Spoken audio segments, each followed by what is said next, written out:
Hello, and welcome to The Sound of Economics, the podcast from Bruegel, the Brussels-based economic think tank.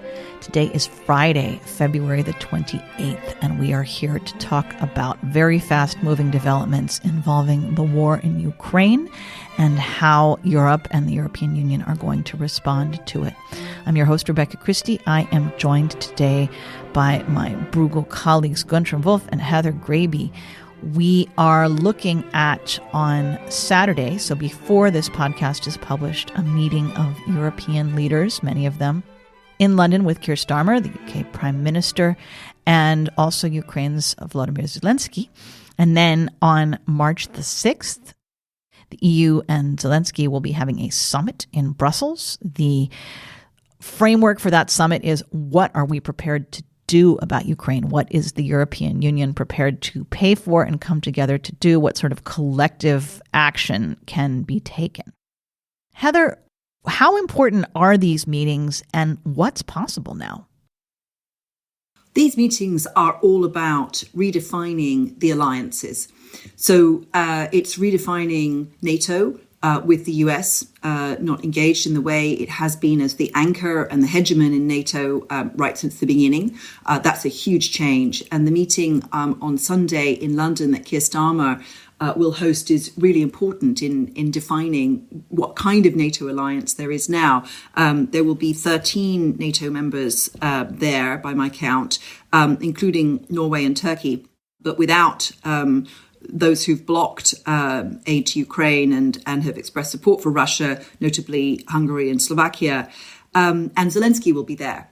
So this is really about finding who's in on support for Ukraine and trying to define how to move forward. And it's really notable that Starmer is hosting this quite remarkable thing. It shows how the geopolitical realignments of the past couple of weeks are starting to solidify with turbo boosting of EU-UK relations and definitely a separating off of the security and defense issues from the wider relationship. I think that's definitely now going to move ahead on a different track. But it also means European allies really talking the hard things, talking about money in particular. That's going to be the most difficult and most important and contentious issue in the short term. And then longer term about defense, both their own defense, but also defending Ukraine. Guntram, what kind of money do we need? Sounds like aid for Ukraine to keep its economy going, military aid for Ukraine, defense equipment for the EU, defense forces, defense sort of action by the EU to consider what it would do under various scenarios, and working with people in the neighborhood. How do we think about this and what is needed? Let me just say there's lots to talk about, and money is indeed a central part of it, but it's not only about money, right? I mean, I think the first thing that leaders really have to agree on is, what is it that we want? I mean, what is our strategy? I mean, where do we want to go? What do we want to achieve? Do we want Ukraine to win or not to win? Do we want to ensure the security of the continent country by country, or do we want to have more collaboration? Do we want to procure certain weapon systems together, or do we want to continue having a fragmented approach? And all of this is then intermingled with the discussion on money and how many resources. The Ukraine bit at some level is almost the easy bit in the sense that the support given to Ukraine is, in fact, from a macroeconomic point of view, relatively small. I mean, when we are talking about the military support that the United States is providing to Ukraine, we're talking of a number of 0.1% or so of EU GDP. I mean, economically per year. Economically, macroeconomically, it should be totally feasible for Europe to step in and replace the United States should the United States decide to fully withdraw from Europe. What is more difficult is to replace the United States if it was to withdraw from all of the security of the continent, not just from Ukraine. I mean, then we are talking about around 100,000 US troops, a bit less than 100,000 US troops in Europe, plus what war scenarios tell us is that at the moment NATO thinks that we will have up to 100,000 or 200,000 additional US soldiers coming to Europe in case of a real war or a real confrontation between a NATO EU country and Russia. So we are basically talking about a major military and financial effort if we wanted to replace the US fully, and that in a very short period of time. What role is U.S. policy having on all of this? We've had President Donald Trump talking about having meetings with Russia, talking about the U.S. brokering a peace, not necessarily with European input. What should we make of these comments? Well, as ever, you have to see which of the many statements Trump throws out there he actually follows up on. There's no question that this is a major change in the US to express trust in Putin and to talk about doing a deal with Putin over the heads of both the Ukrainians and the Europeans, which is fundamentally about European security and the future of a large country on the European continent. But having said that, there are longer-term secular trends which were there in US politics, which Europeans were perhaps slow to pick up on, but which now really we have to reckon with even after the Trump presidency. There's been less interest of US leaders on both parties in Europe, the pivot to Asia famously under Barack Obama, much more concern about the Indo-Pacific as a security theater, more of a concern, again, in both parties that Europe should take care of its own defense, both financially and also in terms of capabilities. These are things that would have been there even if Kamala Harris had won, and where there's been pressure from the US for some time. What's happened now is that suddenly it's having to be faced by the Europeans in a very short time period. And notions like, for example, strategic autonomy, which France has been pushing for a very long time in Europe, start to become really real. They're not just about a nice slogan and some nice ambitions, but they're things that have to be financed. And they're things that have to take money and political attention away from other priorities in order to go to them. So Europe is facing trade-offs between its security needs and many other needs, which are much harsher and require really a fundamentally collective response. And that's a collective response both within the EU, but also within NATO. The UK, Norway, Turkey are not comfortable with the current situation, to say the least. So this question that Guntram put forward about, are we going to procure weapon systems together? Are we going to do security country by country or collaboratively? These used to be no-brainer questions, but now they're ones that have to be answered very quickly and without much time to reflect on what kind of trade-offs are made against other priorities. What do you think, Guntram? Well, I mean, I fully agree with the sort of long-term secular trend of the United States that Heather described. I would say what happens now, however, is not only an acceleration of that trend, but it really took on a qualitatively different dimension in the sense that President Trump openly calls President Zelensky a dictator. He openly votes with Russia in the United Nations Security Council. And he openly negotiates with Putin without involving the Europeans. So basically, almost in Yalta manner, so the big heads talking and dividing up Europe without regard to European powers. So basically selling out European interests. So I think we are really at a point where the break is much more fundamental than the long-term secular trend would have suggested and would have been necessary. I fundamentally don't think this is in the US interest. I think the US basically is undermining its own interests. Trump's policy also domestically is fundamentally putting a question mark on American democracy and is undermining American democracy. So we are really in a new world, which I think is very, very dangerous for Europe. And so, look, I mean, on the military side, I do think the answer, of course, is that defending the continent will be not only much cheaper, but also much more effective if we do it collectively, right? And so that answer, let's say from a theoretical point, is easy to make. What we have to do now is talk about it in very practical terms, right? And do this in a very short period of time. So put differently, I mean, suppose the US troops in Poland get withdrawn in a relatively short period of time. Who puts additional troops to Poland? And, who equips these troops? And how is the funding organized of this replacement? I think these are the kind of practical questions. In my study for Bruegel and the Kiel Institute, we come up with numbers of basically up to 300,000 soldiers plus equipment need to be procured and hired and need to work really effectively in a collectively organized organization. And that requires major increases in funds. We think easily an increase of 1.5% of GDP of the EU would be necessary. That's 250 billion is a little bit less than that. So we are talking of 250 billion or above for the EU as a whole. I would personally imagine to put half of that money at the member state level. So member states need to raise their own funds and increase their military capabilities.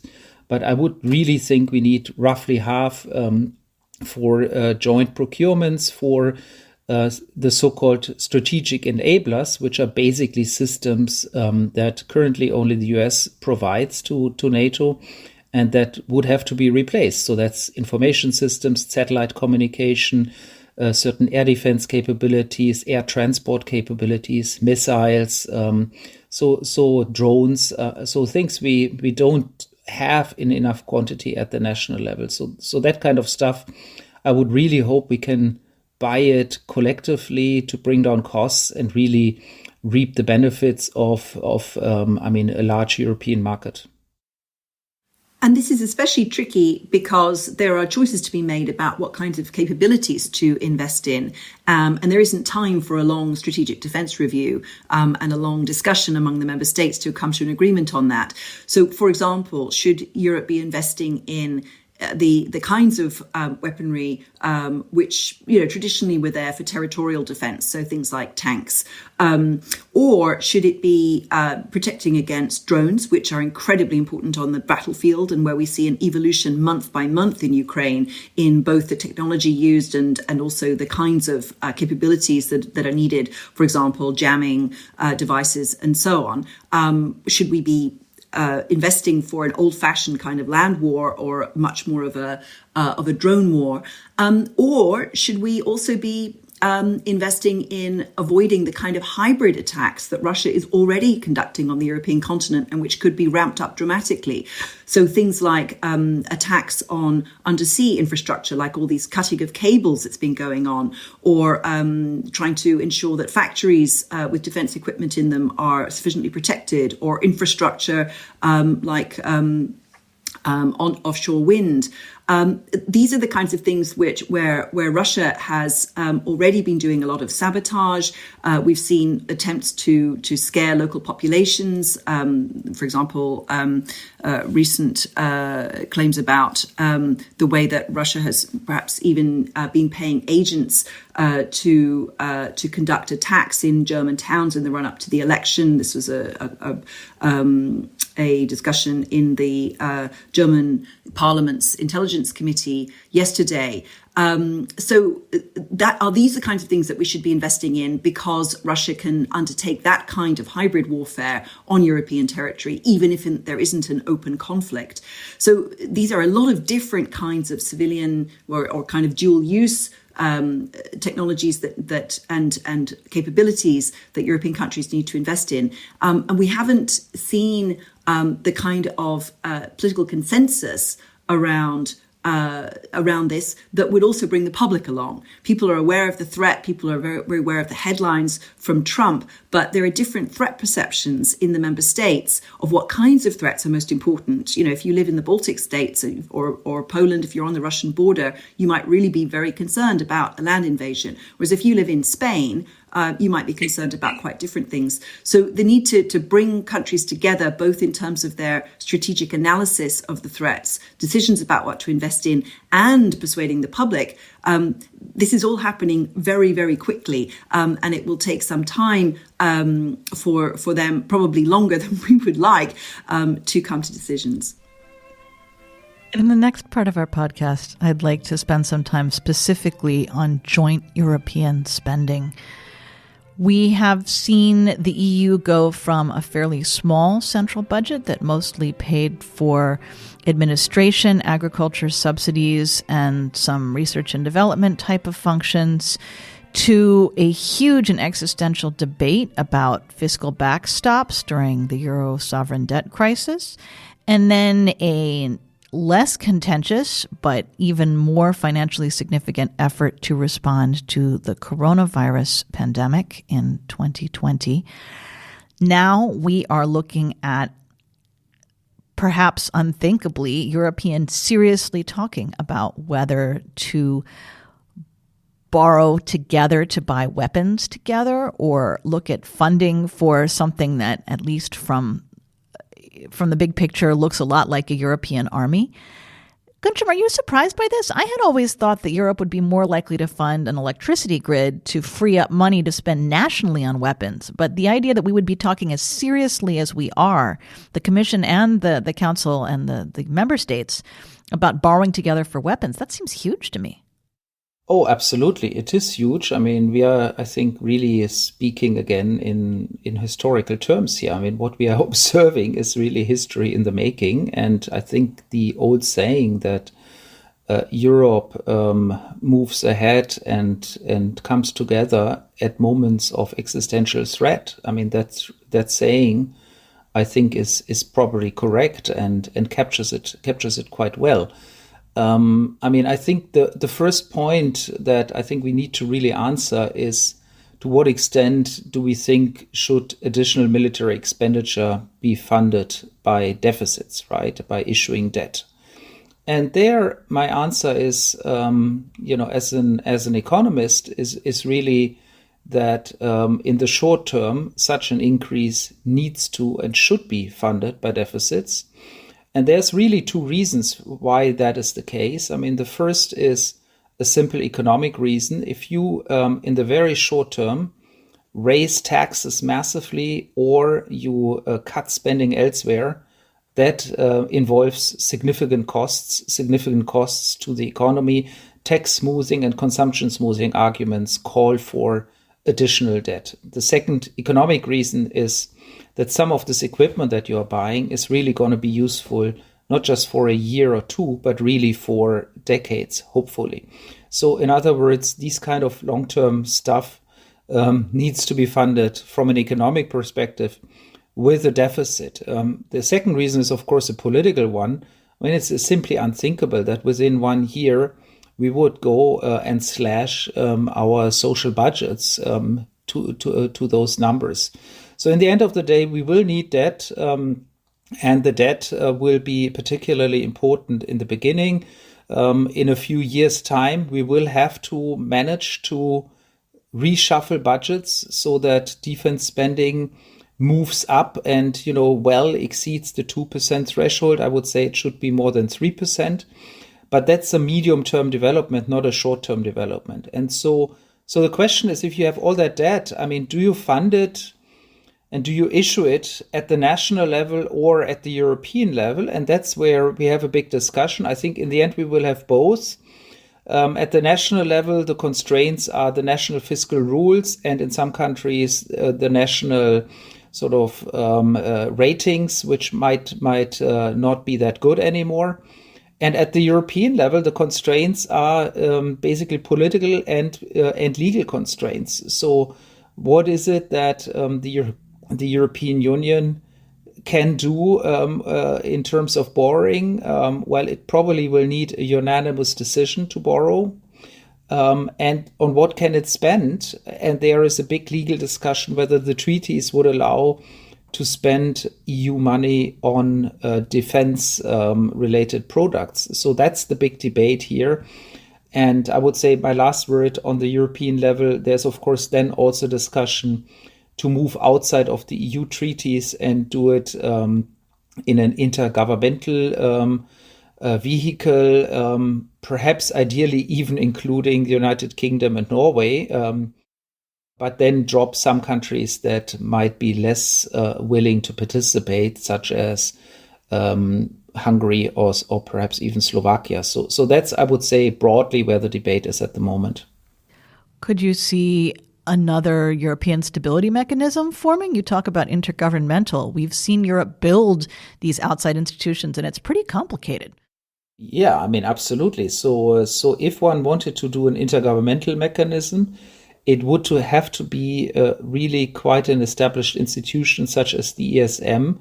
Otherwise, Eurostat rulings would not allow that debt to be taken off the books of the member states. So in other words, we are really talking about the creation of something quite complicated that requires paid-in capital. It requires, I think, a serious attempt to have credibility in financial markets, etc., etc. So it's not something that you just do without anything. It needs a lot of investment from the member states. And of course, it will call on particularly the fiscally strong member states to do something about it. The good news here is that the fiscally strong member states are basically the ones that are pretty exposed to the Russian threat, right? I mean, it's basically everybody north and east from Germany onwards, right? That is particularly exposed, and most of these countries actually have relatively low debt to GDP ratios. And these countries, of course, will think about whether it makes sense for them to do it collectively, where the advantage is basically procurement efficiencies and larger orders. But the disadvantage may, in fact, be that the borrowing is more expensive at the EU level or at the special purpose vehicle level than if you just issue your own bonds. So I think that's going to be a big trade-off that will be debated. What about doing collective procurement, which has some precedent for big-ticket items like airplanes that involve some of these EU and non-EU members, but where the financing still comes nationally? Is that more practical? It's possible. Of course, it's possible. But of course, also member states will feel quite awkward transferring money from their own budget somewhere in a common pot and then losing control over it. So it might be easier for member states if some central mechanism borrows and it doesn't go through the national budgets. But then who owns the planes or the troops or the assets?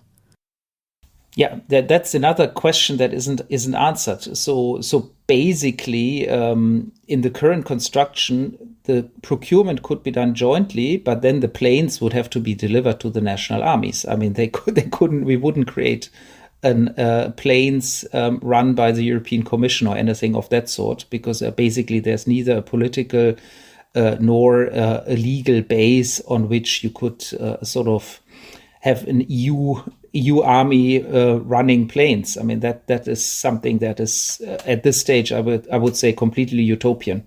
So Heather, Guntram mentioned the need for unanimity when the EU 27 borrow together. What is the current state of unanimous consent for stuff in Europe? Is it something that is constantly fraught because of resistance from Hungary and others? Is it something where only on certain issues do we expect real showdowns? How big of a problem is this? It's been a constant problem since the beginning of the war. After Russia invaded Ukraine, there was initially a strong consensus, and it was possible to get sanctions on Russia, and those are still in place. And there was initially consensus on sending support to Ukraine. But then what we've seen over the past years is that then particularly the Hungarian Prime Minister Viktor Orbán has then sought to link his agreement to further support to Ukraine to getting concessions on specific issues, particularly about the conditionality on funds to Hungary itself because of misspending problems. So this problem of holding agreement hostage to other issues is what the member states will be seeking to overcome. But then there's the other side, which is wanting to bring in non-EU countries, particularly the UK and Norway, which are very much allied on the security side, but also have, in the case of the UK, significant defence industry, as well as, of course, very significant defence assets.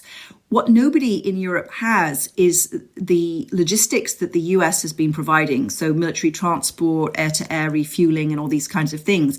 So these are new areas where actually, buying the equipment is itself complex because it's not available necessarily from European defense companies. And then there's the tricky issue of whether member states want to favour their own defence companies with contracts. Because if you're going to do joint procurement, which is much more efficient, you've got larger contracts and you've got better negotiating power, then really you need to buy from the best supplier at the best price, regardless of whether, even if that's a European supplier, let alone the idea of kind of spreading out the contracts across the continent. So there are all these kinds of issues which will be in play for the member states as they discuss it. But the main thing in overcoming the unanimity problem, it's partly that it's difficult to do at EU level, particularly because of Orbán's behaviour, but it's also really wanting to bring in the others. So that's the idea of the special purpose vehicle, especially because then you could have something which is potentially off balance sheet for member states and which really brings in the countries, the coalition of the willing, which is most interested. So the blessing and the curse of the EU's unanimity rules is that the smaller member states all have an equal voice to the bigger member states. What we've seen in special purpose vehicles is that the biggest member state or states has the veto and everyone else has to sort of go along. Even if consensus is the way things are done, moving to any sort of majority voting in all of these contexts is very fraught. So in principle, whoever's got the veto is the person controlling the consensus. With the ESM, no decision was possible without German support because Germany controlled a big enough share of the capital to have a say there. How would that work for something on defense? Who would have the most capital and how would that dynamic play out? Who would our big players be? It would seem to me that if you involve European countries, Germany, Norway, the UK, and perhaps others like Iceland or maybe even Turkey, you could have a situation where the capital is put in by countries that look a lot different from the countries that wield the biggest influence within the EU. That would be very difficult to build consensus around for making decisions, to say nothing of the financial liability. But if you have the UK and Germany both holding the majority of financial responsibility for something, why would the smaller member states do this? What's in it for them? But look, I think the question goes well beyond the financial side that you describe. I think the real question is who will take the leadership of the continent, right? And at the moment, or let's say for the last decades, it has de facto been the United States when it came to big geostrategic questions, right? I mean, yes, there was agency of Germany. Yes, there was agency of France. Yes, there was agency of the UK. But, at the end of the day, banging the heads together and sort of telling you, let's get your act together and solve the issue, That was done by the U.S. administration, and by the way, also in the Eurozone crisis. I mean, the number of times that the U.S. Treasury Secretary attended the Eurogroup meeting and basically was telling people, no, guys, it's not a good idea to let the euro blow apart.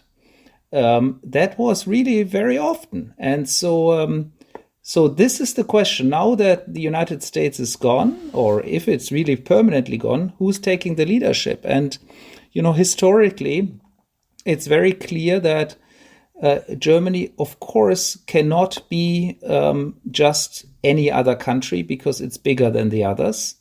But at the same time, it's also clear that Germany cannot do the leadership on its own and shouldn't do it on its own. And so I think the Friedrich Merz, the possible next chancellor, in my mind, has sent the right signals at the moment by saying, okay, I mean, the first thing I will do is really sit together with Poland and France, and then, of course, also the UK, and we will have to find a way of collectively leading the continent. And, on the big security issues, I'm afraid it's always going to be the big states that will drive the discussion, and not the very small ones. But you're right. One has to then think about mechanisms that get the smaller member states on board. But the key is really, I mean, we will need some strategic leadership of this continent, and how the strategic leadership will look like, I don't know exactly.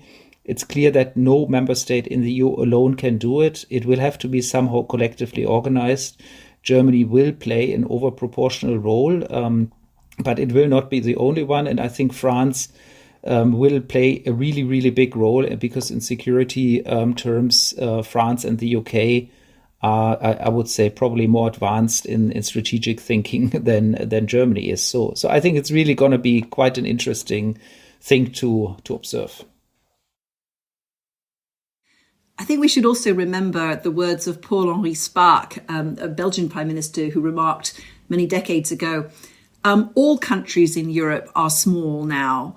The difference is between those who know it and those who don't. This crisis has put into perspective a lot of issues which, had been ignored for a long time. It's not just about size of member states. I think, Guntram, I would take you up on that. It's also about their capabilities, different kinds of capabilities. So as you say, France, because of its strategic military capabilities, and of course, it's also a nuclear power, which Germany is not.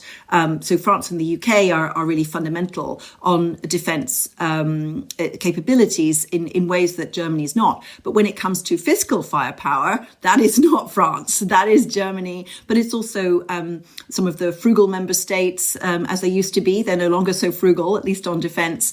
So it's more the northern and eastern ones. And really, the fact that we are all small means that we all have to pull together. So this question of strategic leadership is something that I don't think won't depend on the size of member state. It will depend on the clarity of vision and willingness also to find a way through to managing Trump for the next 4 years. This is going to be extremely difficult because, remember, we're only a month in, and think of all the things that have happened. And I think some of the smaller member states have actually done really well in having a clarity of vision on the crisis. The Baltics, for example, are now supplying the High Representative for Foreign and Security Policy as well as the Defense Commissioner, and they have been warning for a very long time about the threats from Russia and the dangers of dependency on, for example, Russian gas, which then Germany only belatedly realized when the conflict began. So I think this is where Europe pulling together is not just a nice slogan of unity and diversity and all these things we like to say in Europe. It's now a strategic necessity. And I think the leadership will need to come from individual leaders. It's not necessarily by country, especially because, the government at the moment in Paris is weak domestically. In Germany, it hasn't been formed. So there's a need also for really good thinking. As we move into the last part of our podcast, I'd like to think a little bit further out about what Europe could look like after this historic reshuffling. We're looking, of course, at historic spending, historic military changes, and also EU enlargement. We've heard that Ukraine possibly could become an EU member state by 2030 was one idea that has been thrown out. Norway, which has historically remained independent, likewise is looking, I think, more seriously in some circles at least about formally joining the EU. This would bring Norway much closer to the decision-making, which could be interesting depending on how much money they're putting forward. But also, as we've discussed earlier on this podcast and other episodes, Ukraine joining would have a huge effect on the workforce, the economy, the shape of aid to all the member states. Would you offer any thoughts for how to think that through and a timeline for when any decisions might be made or when the urgency might recede? What could lead to that? Enlargement has always been a push-pull between the geopolitical urgency of bringing countries into the European fold and against all of the domestic interests, which are in favor of keeping things as they are, maintaining the status quo. And that geopolitical urgency is what pushed forward Ukraine and Moldova's candidacy and then the start of negotiations with them. And I think that will continue to press. The big question is about what kind of security relationship there is across Europe, because historically, countries have joined NATO first and then they've joined the EU later. Not in the case of Sweden and Finland, but since the 2004 enlargements, that was always the case. So the security issues were resolved before EU membership, whereas now we're faced with the prospect of perhaps the US ruling out membership of NATO for Ukraine, as Trump has done recently, and also all kinds of security complications, which the EU has never had to deal with in enlargement before. Everything from martial law to potentially lines of control and not all of the country's territory being under the control of the government in Kiev. There are all kinds of issues like that. So the enlargement question is much more geopolitical than it was before.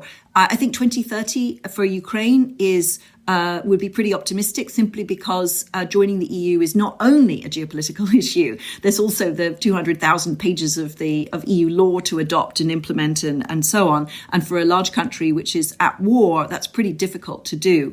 Despite the great efforts that actually the Ukrainians have made, it's quite impressive what they've done so far. But even so, it's a very tall order. But certainly bringing in some of the Balkan countries to show that the EU is open for enlargement, to do that before 2030 would be quite helpful. And I think the Norway question is a really interesting, Rebecca. I'm glad you raised that, because it's I've noticed this as well, how many Norwegian business people, as well as those in the political classes, are now thinking about, should we go back to the Norwegian people on this question? They rejected EU membership in a referendum, and that's why Norway didn't join in 1995, along with Sweden and Finland. But by now, and particularly with Jens Stoltenberg back in Norway after his term at NATO, and a shifting domestic debate, and Norway's gas no longer being the asset that it was, these are all factors that could push Norway towards joining, and that would help a lot on the security side. It would help with the fiscal side, given Norway's position, and that would be a different kind of enlargement that I think could give some momentum to the rest. Guntram? No, I don't think I have much to add. I mean, I think the timeline, as Heather pointed out, would be very ambitious. The key question, I think, that will first have to be resolved is the security of Ukraine, right? And I think that's where I would focus my attention on now. I mean, how can we make sure that Ukraine gets what it needs in terms of weapon, in terms of financial support, in terms of material, and of course also in terms of intelligence and other aid. And then the much more difficult debate is, if there was to be some sort of a peace agreement, what kind of guarantees can one sensibly provide? And there, I mean, just to make the point, it's not going to be enough to send a symbolic amount of troops. I mean, 10,000 troops or something like that to Ukraine. I mean, that's not gonna solve the issue unless one is really ready to back that up with credible guarantees that if ever these 10,000 get touched, I mean, we are basically going to send in much more troops. And of course, that's then a very difficult discussion because many member states rightly fear that that would mean a direct confrontation between core European countries and Russia. And that's, I think, really what we need to avoid at this point. So I would say my gut feeling is there will be a big focus on support for Ukraine. I think we will have to arm Ukraine to the teeth, really give them all they need. But I think the issue of sending troops is going to be extremely difficult. And what I could see is troops in Western Ukraine, but I think the political red lines will be very big, sending troops really into the core of Ukraine where they could be directly attacked. So I think all of that is going to be the key focus in the next months and years probably. And yes, the EU membership is extremely important to anchor Ukraine's economic perspectives into Western Europe and make sure that they have a future, right? I mean, that's the key. And the economic future will come only if they continue to have to be well integrated into Western Europe. And that's, in a sense, the promise that has to be given to Ukrainian citizens that, yes, we will make sure that you join and that hopefully you will see an economic miracle like the one that Poland experienced in the last 30 years, with one of the highest growth rates in all of Europe. You mentioned the possibility of sending troops into Ukraine to fight alongside Ukrainian forces. At the same time, we've been hearing talks about possible settlements. Heather, is anything possible at this point? What do you think is going to be the focus in the next couple of months? The big focus is whether the US and Russia can and will do any kind of deal. We've seen some very warm words at the opening and with this first meeting in Riyadh of the officials to prepare talks. But let's not forget that Putin has always rejected the idea of an interim ceasefire. He may well see it as in his advantage to continue fighting in the next months. He could end up frustrating Trump very much by asking for things that Trump is not prepared to give or by refusing to move to a ceasefire. So I think we're still a long way from coming to a deal where Europeans would feel comfortable putting troops into Ukraine, and that wouldn't be to fight; that would be to police the ceasefire. Possibly other countries would come in there too.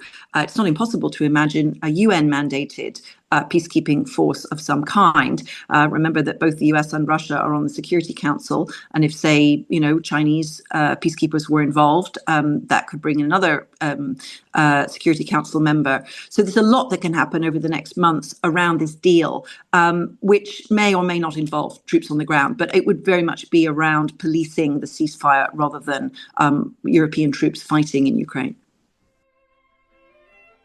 Listeners, thanks so much for joining us. This has been a particularly specific moment in time. We are recording just a few days before we release this podcast, so hopefully most of what we've said today will be relevant.